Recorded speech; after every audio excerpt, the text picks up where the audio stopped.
আলোচিত content creator hero Alam অমর ২১ গ্রন্থমেলা থেকে বিতাড়িত হওয়ার কারণে অভিযোগ জানাতে ডিবি পুলিশের কার্যালয়ে যান।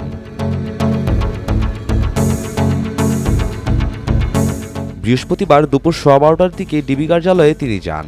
ডিবি কার্যালয়ে যাওয়ার কারণ জানতে চাইলে হিরো আলম জানান, একজন মানুষকে শুধু বইমেলা থেকে না, যে কোনো স্থান থেকে কেউ বের করে দিতে পারে না।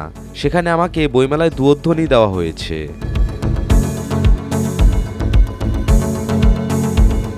আর বিষয়টি আমার কাছে ইফটিজিং মনে হয়েছে, এ কারণে ডিবি কার্যালয়ে অভিযোগ জানাতে এসেছি।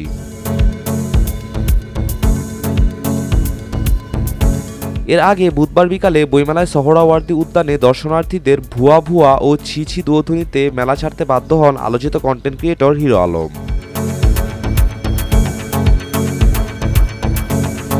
এদিকে গত ৯ ফেব্রুয়ারি দুয়োধ্বনির কারণে বইমেলা থেকে বের হয়ে যান আলোচিত সমালোচিত দম্পতি মুশতাক তিশা। তিনিও পুলিশের কাছে লিখিত অভিযোগ করেছিলেন।